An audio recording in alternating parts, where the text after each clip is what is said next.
after the release of Peacemaker Season 2, a lot of DC fans, including me, are left scratching their heads about the Justice Gang and what their role really is in James Gunn's new DCU. This group of heroes was first shown in Superman, and they've now crossed over into Peacemaker. On the surface, the Justice Gang feels like a new version of the Justice League, maybe even a temporary team meant to fill the gap until the full Justice League exists. But after seeing what happened in the Peacemaker Season 2 premiere, there are way more questions than answers about how this team fits in, who exactly is part of it, and what this means for the future of the DCU. The Justice Gang, as shown in Gunn's Superman, has some pretty big names already. The lineup includes Guy Gardner as Green Lantern, Hawkgirl, and Mr. Terrific. They're based out of the Hall of Justice and have financial backing from Maxwell Lord, which makes them feel like a very official, government-friendly team. But then Peacemaker Season 2 takes things further. Not only do we see them rejecting Chris Smith's Peacemaker's attempt to join, but we also get a retconned recap scene that rewrites history. Suddenly, the ending of Peacemaker Season 1 is different, and instead of the Justice League showing up late to the fight against Project Butterfly, it's the Justice Gang. That change might seem small, but it actually creates a whole set of new mysteries about the timeline, the team's actual roster, and how much James Gunn is tweaking the past to make his DCU fit together. One of the most surprising elements of this retconned final scene is the fact that Superman and Supergirl show up alongside the Justice Gang. But here's the kicker. Neither Superman nor Kara is officially part of the Justice Gang. Superman is known to team up with them from time to time, but he's not considered a core member. That part checks out. But Supergirl's presence is what really raises eyebrows, because it suggests she's been active as a superhero in the DCU much earlier than we thought. If you've been following DCU news, you know that the upcoming Supergirl, Woman of Tomorrow film is set for release in 2026. The story will focus on Kara Zor-El, and fans assumed it would serve as her first big introduction to the DCU. But if Peacemaker is showing her in the past, operating as a hero and working with Superman and the Justice Gang, that changes everything we thought we knew about her timeline.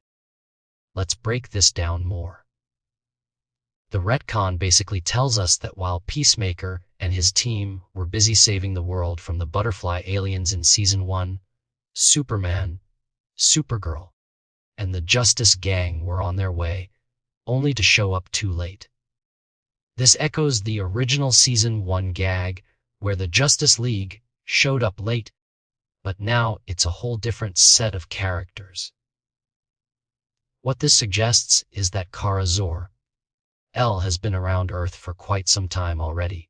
She wasn't just hiding out in space or waiting to arrive. She's clearly involved enough that Superman can rely on her. That opens the door to so many questions. Has Kara been protecting Earth in secret? Did she work with Clark before the events of Superman? Is she already known to the Justice Gang, or was this a one-time team up? And most importantly, why didn't anyone mention her until now? Her presence here feels like a deliberate choice by James Gunn to tease her importance before her solo film comes out. The funny part is that Peacemaker handles this reveal so casually, as if it's no big deal. But to fans who know what's coming in Supergirl, Woman of Tomorrow, it's a massive hint. That film is expected to explore Kara's darker, more isolated life compared to Superman, showing how she grew up in very different circumstances, Yet this scene suggests she's already been interacting with her cousin and other heroes, which could mean Gunn is planning to merge her tragic backstory with some early Earth experiences. Another big thing to consider is how Maxwell Lord fits into all this. Since he's funding the Justice Gang, is he also aware of Kara's presence on Earth? We know Maxwell Lord can't exactly be trusted, and if he's in charge of money and resources, maybe he has his own agenda for bringing together this version of a Justice League. The inclusion of Superman and Supergirl, even unofficially, raises questions about whether Lord sees them as allies, assets, or potential threats. It also raises the issue of team hierarchy. The Justice Gang is clearly being positioned as a proto-Justice League, but are they really meant to last? Could this be James Gunn's way of saying the Justice League doesn't quite exist yet in the DCU? So for now, the Justice Gang fills that role until the bigger, more iconic lineup comes together. If that's the case, then we could be watching the stepping stones toward a proper Justice League movie down the line. And then, of course, there's Peacemaker himself. His rejection by the Justice Gang is both funny and sad. It makes sense that a violent, unpredictable anti-hero like Chris Smith wouldn't be welcomed onto a team of polished, public-facing heroes. But it also adds to his character's constant struggle for legitimacy and acceptance.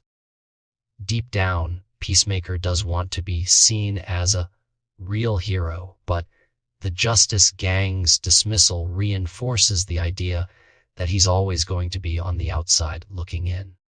This could end up being one of the key emotional threads of Season 2, especially if he keeps crossing paths with real superheroes who see him as a joke. Going back to Supergirl, though, the biggest thing here is that her timeline is now completely up in the air. If she's already active, it means by the time her solo film happens in 2026, audiences will have known about her for years in universe. That could change the way Woman of Tomorrow plays out, especially if Gunn chooses to weave in connections to Peacemaker or Superman.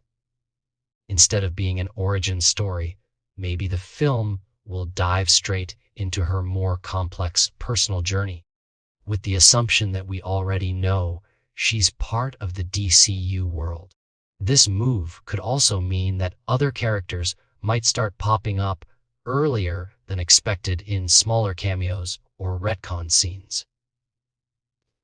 If Supergirl can show up casually in Peacemaker, then who's to say other heroes won't quietly appear in unexpected shows or films before their official debuts? Gunn's approach seems to be about building a more connected, flexible universe where the timeline isn't as rigid as the old DCEU. Ultimately, the Peacemaker Season 2 premiere didn't just continue Chris Smith's story. It cracked open a bigger mystery about how the DCU is going to handle its interconnected heroes.